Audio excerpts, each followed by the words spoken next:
Thursday morning, Central Georgia. You're taking a live look over a beautiful downtown Macon. The time is now 6:30 a.m. here on this February the 9th. I'm Wanye Reese. Thank you so much for staying with us on this Baby Friday, so much closer to the weekend. But meteorologist Alex Forbes is telling us our weekend may not be bright and sunny. Yeah, Wanye, that's right. Looking live over downtown this morning, we are finding temperatures in the 50s, 56 in Macon, 55 in Warner Robins, 54 in Cochran, and 55 in Wrightsville. Some rain coming across the Alabama state line up near Metro Atlanta. It's going to try to work its way here into Central Georgia, but not have a ton of luck in doing so this morning. The rain you're seeing is actually going to fall apart, and you're going to see another low develop down near the Gulf of Mexico. And we'll watch that as it brings rain to us for the weekend. But today, temperatures into the 60s, 70 by the 1 p.m. hour, a high temperature of 72 with on and off rain. We're going to call it scattered showers. Sunrise at 7:23. But coming up in a few minutes, we will talk more about the weekend rainfall, 2 to 4 inches potentially here in Central Georgia. Now, today's high temperature expected to rise into the 70s is slightly warmer than average for this time of year, and it's way warmer than it was 50 years ago today. February 9th, 1973, Central Georgia was blanketed under inches of snow. Check out this footage from the 13 WMAZ archive. This storm set the all-time snowfall record in cities across Georgia, South Carolina, and locations as far south as Claremont, Florida, reported snow during this legendary event. The highest snowfall observed in Georgia during the storm was 19.3 inches over in Thomaston, Upson County. The storm produced a 50-mile wide swath of over a foot of snow across our area, including 16.5 inches, yes, 16.5 here in Macon. The heaviest snow fell over Upson, Monroe, Crawford, and Taylor counties, where totals exceeded more than a foot and a half. Also in our archive, many of your photos from 1973. Cars completely buried, people built real-life, full-size snowmen, and played under a foot of or more of the white stuff. We would love to see more of your photos. You can text those to us today at 478-752-1309. Again, make sure you send us a text with your picture to 478-752-1309. And you just might see those snow memories tonight here on 13 WMAZ News. And of course, if you want to see more from our extensive video archive, head on over to the 13 WMAZ YouTube channel, check out the playlist, and select the Straight from the Archives button. Thank you, Alex. A Houston County dad is now preparing to lay his 23-year-old son to rest after he was shot and killed. Jaden George was at a gas station when he was killed in College Park near Atlanta. Christopher Turner, George's father, says as his son left the store, he was shot 4 times. Turner tells us his son was loving, caring, and a friend to all. He says talks of gun violence weigh heavy on him now that he's personally impacted. George leaves behind a 3-year-old son. They celebrated his birthday days before he died. Now Turner prays his grandson grows up in a generation without all the violence, a message she says he shared with his son in one of their last conversations. But we prayed, and it's like when we prayed, he felt so much better. And he said, Pops, because he called me Pops all the time, Pops. He said, man, that's all it took. I said, that's it, man. I said, that's it. And sending prayers to his family. Turner says no one is charged in his son's murder at this time, but several suspects are in custody. George's funeral will be held on Monday. Well, right now, a man remains in critical condition after a drunken fight with a roommate. The Bibb County Sheriff's Office says Michaela Joy Reidenheiser and a man she lives with started arguing outside a home on Patterson Street. They say Reidenheiser pushed the man and he hit his head on the ground. The man complained about pain and then passed out. The sheriff's office release says both were drunk. Reidenheiser is charged with aggravated battery. A jury says a family should get more than $9 million after a loved one died after surgery. A Bibb County jury determined 69-year-old Alan Turner died because of a surgical error nearly 6 years ago. Court documents say the family argued the doctors failed to adequately plan his surgery. Turner died in April of 2017. 18 days after bowel surgery at the former medical center, Navicent Health. Court records say a surgeon and surgical resident cut a major artery. The family's legal team says doctors didn't see that a cancerous tumor moved the artery because they didn't give Turner a CT scan. The hospital argued they believe that Turner didn't need a CT scan because another doctor said there was nothing else wrong with Turner's bowel. In the end, the jury agreed with Turner's family, ordering a nearly $9.3 million payout. Now, we did get a statement from the medical center. And we have that posted on our website right now at 13wmaz.com and also on the app to tell their side of the story. 6:35 right now, state lawmakers push to increase the state's minimum wage to $15 an hour. Georgia has one of the lowest minimum wages in the nation. The state's minimum wage now sits at $5.15. The federal minimum wage is $7.25. And this is essentially unskilled labor. You don't need a high school education. You just need to be able to read, write, and follow instructions.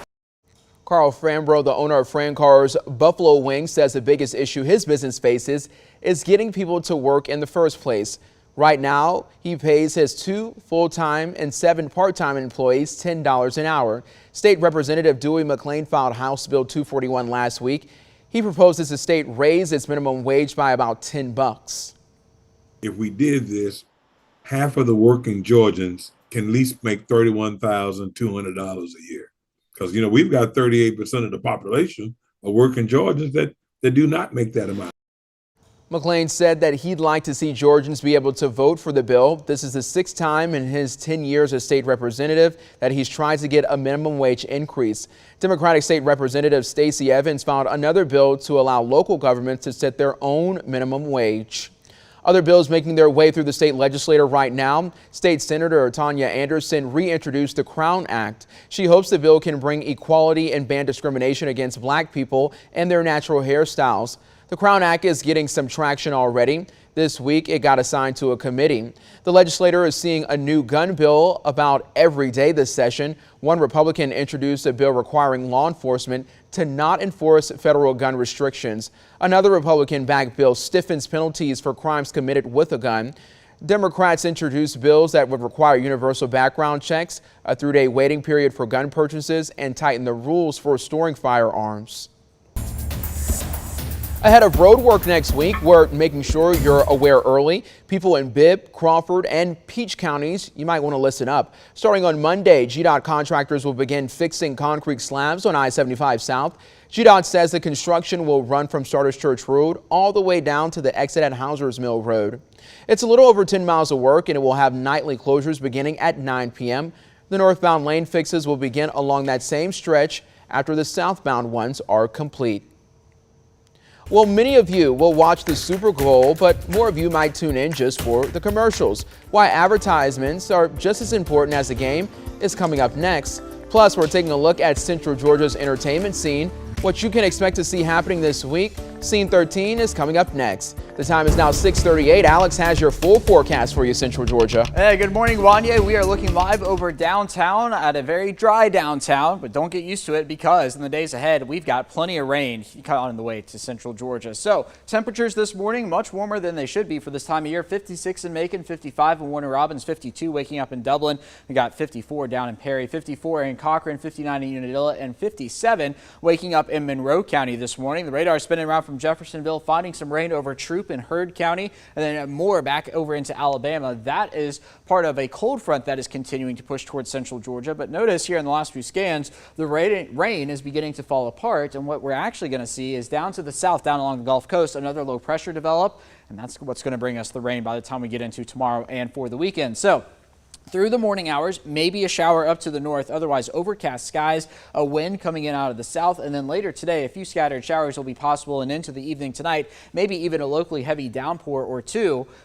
Pretty good chance of seeing a shower tonight across the area, but then even more so by the time we get into Friday. So some breaks in the clouds tomorrow morning, but once we get past the noon hour, here comes the rainfall, and then it's really going to build in by the time we get into the afternoon hours. This is 5 p.m. from Milledgeville, Macon, down towards the Butler area and to the south, a steady rainfall, and that will last through a lot of the night Friday into Saturday. So generally speaking, the higher amounts are going to be down to the south, but then once we get into Saturday afternoon, yep, take a look at that, a whole lot of rain across Central Georgia. So any outdoor plans on Saturday, they do appear to be in jeopardy because the rainfall is going to be all day and heavy at times across Central Georgia. But if you have outdoor plans for Sunday, of course, that is the day of the Super Bowl. It will start off wet, but then once we get into the afternoon hours, that will begin to lift away. and we will be drying out across central Georgia. So rainfall totals between now and through the weekend, according to the European model, 2 to 4 inches of rain area wide. Check out the GFS. It does have amounts a bit higher. So something to be mindful of as we head into the weekend, that we could see amounts go a bit higher. We'll watch the trends on that as we head into the next few hours.